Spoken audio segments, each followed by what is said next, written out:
Hello दोस्तों। तो आज क्या कहानी है कि हमारे जीवन में ब्रह्मचर्य का महत्व कितना है। आइए हम लोग जानते हैं। ब्रह्मचर्य का महत्व जानने के लिए वीडियो के लास्ट तक जरूर बने रहें।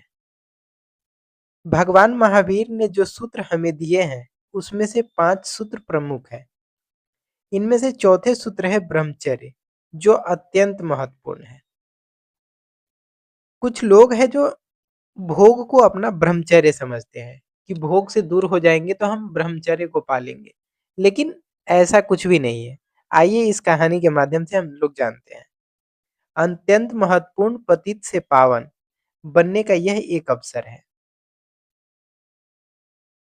अत्यंत महत्वपूर्ण पतित से पावन, पतित से पावन बनने का यह एक अवसर है। यदि हम इस सूत्र का आलंबन यानी कि अपना लेते हैं तो अपने आप को पवित्र बना सकते हैं। इस ब्रह्मचर्य को अगर हम अपना लेते हैं तो हम अपने को पवित्र बना सकते हैं। ब्रह्मचर्य का व्याख्या आप लोग के लिए नई है, किंतु पुरानी होते हुए भी इसमें नएपन का दर्शन अवश्य मिलेंगे। ब्रह्मचर्य का अर्थ है अपनी परोन्मुखी उपयोग धारा को परोन्मुखी उपयोगी धारा को स्व की ओर मोड़ना। परोन्मुखी का अर्थ है यहाँ की हम जहाँ हैं वहीं पे झुक जाए या पूरब की दिशा में की ओर मोड़कर बहिर्दृष्टि अंतर्दृष्टि बन जाती है।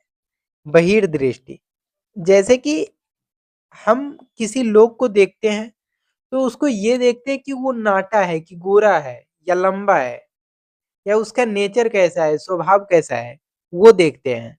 और जब हम ब्रह्मचर्य को पा लेते हैं तो हम अपने अंतर्दृष्टि से उसके आंतर मन को देखते हैं कि वो अंदर से कैसा है। ऐसे अगर हम ब्रह्मचर्य को नहीं पाते हैं, प्राप्त हो पाते हैं, तो हम किसी व्यक्ति को देखते हैं तो उसमें हमको बहिर्दृष्टि से देखते हैं। जैसे कि कोई व्यक्ति जा रहा है तो उसको हम पहले देखते हैं कि वो लंबा है, नाटा है, गोरा है, उसका चरित्र कैसा है, उसका लालछन कैसा है, ये देखते हैं।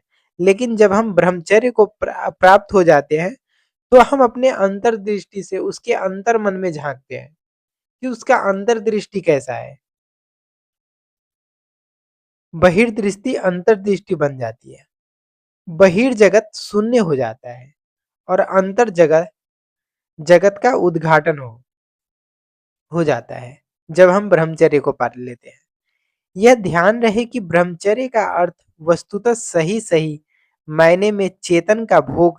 ब्रह्मचर्य का अर्थ भोग से निर्वित नहीं है, भोग के साथ एकीकरण और रोग निर्भीत है। इस लाइन का क्या अर्थ है?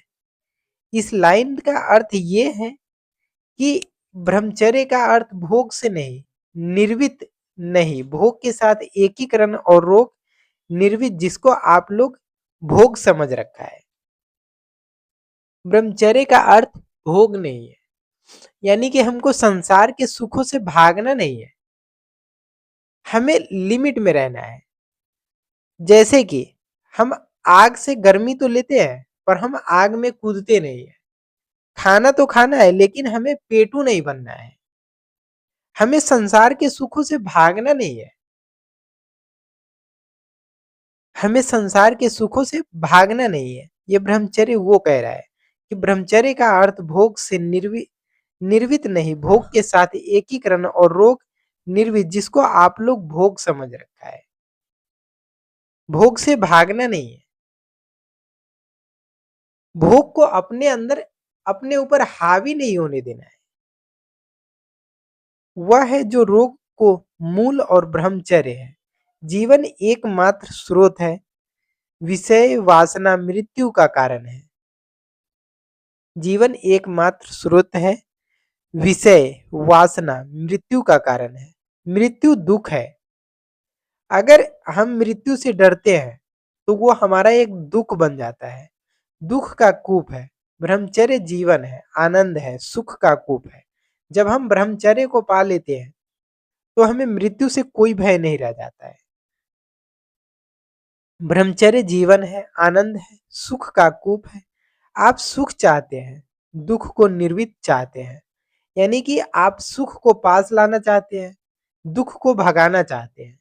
जो चाहे आज आप अपनाएँ, चाहे कल अपनाएँ, कभी भी अपनाएँ, किंतु आपको अपनाना यही होगा। रोग की निर्वित के लिए औषध पान परामर्श पराम परामवश्यक होता है। बिना औषध पान का रोग ठीक नहीं हो पाता है। जैसे कि हमारे शरीर में कोई दुःख होता है, तो बिना औषधि का हमारा दुःख खत्म नहीं होता है। ऐसे ही बिना ब्रह्मचर्य को अपनाए बिना ब्रह्मचर्य को अपनाए दुःख को निर्वित नहीं कर सकते हम लोग। आज तक जितने भी अनंत सुख के भोक्ता बने हैं, उन सब ने इसका समादार किया है। उस सब ने इसको अपनाया है और जीवन में अपनाया है। अपने जीवन में इसको स्थान दिया है। मुख्य सिंहासन पर विराजमान कराया है। जिसने भी ब्रह्मचर्य को अपनाया है, वो उसको सिंहासन पर विराजमान कराया है। इसे भोग की सामग्री को नहीं, ब्रह्मचर्य पूज्य बना, किंतु भोग सामग्री आज तक पूज्य नहीं बना। जिसने भी भोग को ब्रह्मचर्य को अपनाया वो पूज्य बना, लेकिन किंतु जो भोग सामग्री आज तक पूज्य नहीं बनी, कोई भी भोग सामग्री आज तक पूज्य नहीं बनी। ब्रह्मचर्य का विरोधी धर्म है। धर्म एक है जो ब्रह्मचर्य का विरोधी है। काम, इस काम के ऊपर विजय प्राप्त करनी है। यह काम और कोई दूसरी चीज नहीं है। यह वही उपयोग है जो कि व्रीहिति को अपनाता जा रहा है और उसी का नाम काम। वही उपयोग जो किसी भौतिक सामग्री में अटका हुआ है। जैसे कि हम किसी भी भौतिक सामग्री में हम अटके हुए हैं, उसी को भोग कहते हैं, उसी को काम कहते हैं। कि जैसे कि हमें लालच रहती है ना, कि हमें ऐसे कपड़े पहनने हैं, ऐसे खाना खाना है, ऐसी गाड़ी हमें लेनी है, तो ये सब भोग की वस्तुएं हैं। तो हमें भोग तो करना है, बस लिमिट में करना है। उससे दुनिया के सुखों से दूर जाना नहीं ब्रह्मचर्य है। दुनिया के सुखों में रह करके उसको लिमिट में करना, यही ब्रह्मचर्य है। धन्यवाद। ये कहानी अगर आप लोगों को अच्छी लगी हो तो चैनल को लाइक एंड सब्सक्राइब जरूर करें। धन्यवाद।